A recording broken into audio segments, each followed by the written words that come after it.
Puntos clave o perlas del trauma de tórax. Bien, como vimos ya en la valoración primaria, en la parte de la B de breathing, vamos a valorar el tórax. Y aquí es donde vamos a tener que resolver estas patologías que vamos a ver aquí.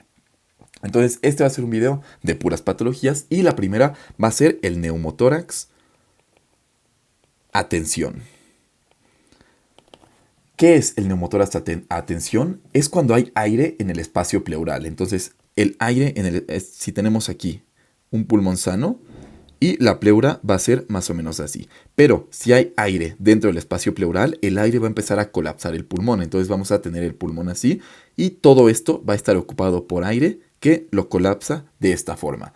¿Cuál va a ser la principal causa de esto? La lesión con un AMBU. Entonces la ventilación con presión positiva va a ser nuestra principal causa del neumotórax atención. ¿Cuál va a ser la característica de este? Que vamos a encontrar hiperresonancia a la auscultación, perdón, hiperresonancia a la percusión. Además, también podemos encontrar desviación contralateral de la tráquea, desviación de la tráquea. Esas van a ser nuestras principales características con las que lo vamos a poder diferenciar de las siguientes patologías que vamos a ver.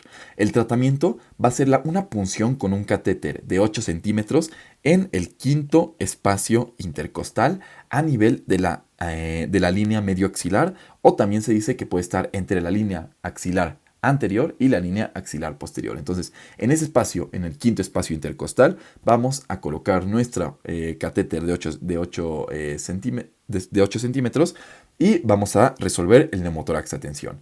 En caso de que sea un neumotórax simple, que ya no es una lesión que compromete la vida, el neumotórax atención sí compromete la vida. Entonces, este sí compromete la vida. En caso de que sea un simple, el tratamiento es mandarlo o ponerle un tubo torácico directo. Es un tubo que va a resolver de forma definitiva la patología, pero en el neumotórax atención no lo ponemos directamente porque, como sí compromete la vida, hay que resolverlo lo más rápido posible. Entonces, eso en cuanto a neumotórax atención.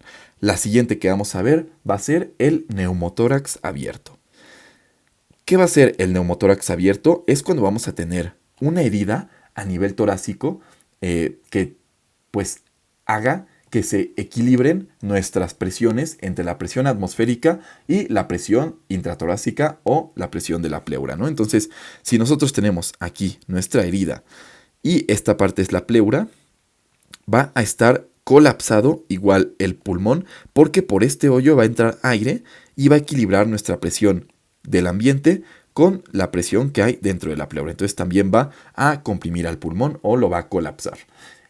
La clínica clásica o la característica clásica va a ser una herida que respira. Entonces eso va a ser lo característico. Además hay que saber también que para que se produzca un neumotórax abierto, tiene que ser la herida de 2/3 el diámetro de la tráquea. Entonces, por ejemplo, no nos puede causar un neumotórax abierto una aguja, por ejemplo. Entonces, tiene que ser 2/3 el diámetro de la tráquea. Entonces, es importante también conocer esto para hacer los diferenciales. En cuanto a la clínica, les digo, una herida que respira o ver nosotros el hoyo, ¿no? Y en cuanto al tratamiento, va a ser un parche de 3 sellos.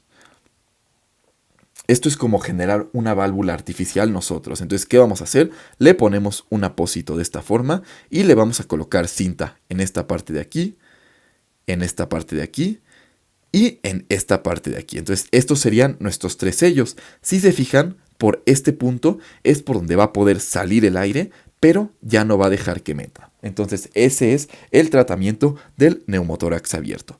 El siguiente que vamos a ver va a ser el hemotórax masivo. Entonces, hemotórax masivo. ¿Qué va a ser esto? Va a ser la presencia de más de 1500 o 1/3 del volumen en la caja torácica. E igual, esto va a provocar que haya menos espacio para el pulmón y también quede colapsado.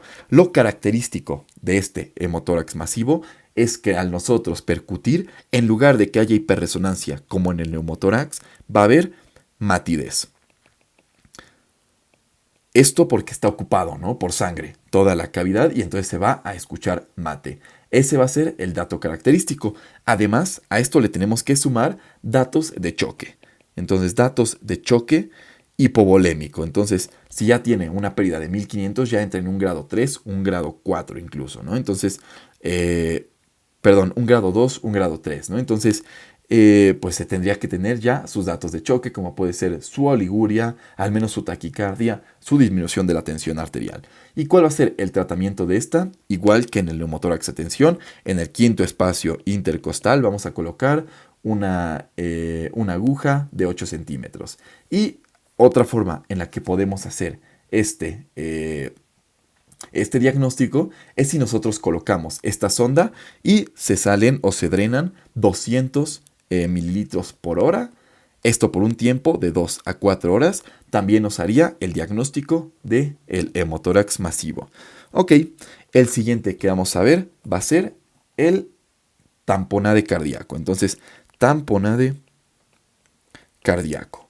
Este va a ser líquido en el saco pericárdico que va a causar opresión, esta vez no del pulmón, sino del corazón. Entonces va a oprimir el corazón y no va a dejar hacerlo bien su función. La principal causa de esto va a ser la lesión en pericardio, ¿no? Entonces, vamos a poner aquí, lesión en pericardio. En cuanto a la clínica, vamos a tener aquí la triada de Beck. Es importante también conocer que como se está taponando el corazón, no está permitiendo bien su función, eso se va a traducir en que van a haber datos de congestión. Datos de congestión. Y uno de estos datos de congestión va a ser parte de nuestra triada de Beck. Entonces aquí vamos a tener ingurgitación yugular. Entonces les digo, triada de Beck. Uno de los puntos, el tercero va a ser la ingurgitación yugular. Además, el primero van a ser ruidos cardíacos velados o escondidos, ¿no? Entonces, ruidos cardíacos escondidos. Y el segundo va a ser hipotensión. Entonces, hipotea, ruidos cardíacos velados y datos de congestión, como la ingurgitación yugular en este caso, va a darnos la triada de Beck y nos va a hacer el diagnóstico de tamponade cardíaco. En cuanto al tratamiento, vamos a tener que la primera línea, o lo primero, la primera línea va a ser la toracotomía. Pero lo malo de esta es que solo se puede hacer en presencia de un cirujano de tórax. Si hay un cirujano de tórax. Entonces, como la mayoría de las veces no va a haber en ese momento, lo siguiente que podemos hacer va a ser una pericardiocentesis. Y ese sería nuestro tratamiento de esta patología. La siguiente que vamos a ver es el tórax inestable. Es importante saber que de todas las que hemos visto, esta va a ser la única que no compromete la vida. ¿Cómo se va a definir el tórax inestable? Va a ser la presencia de 2 o más costillas partidas en 2, literalmente, o sea que esté dividida totalmente en 2. Entonces, seguidas, tienen que ser seguidas. Entonces, tienen que ser costillas seguidas, 2 o más, partidas en 2. ¿Y qué va a ser lo clásico a la clínica? Una crepitación. Entonces, crepitancias va a ser lo clásico del tórax inestable. Además, también vamos a tener mucho dolor. Obviamente, tiene 2 o 3 costillas fracturadas, entonces el dolor es inherente.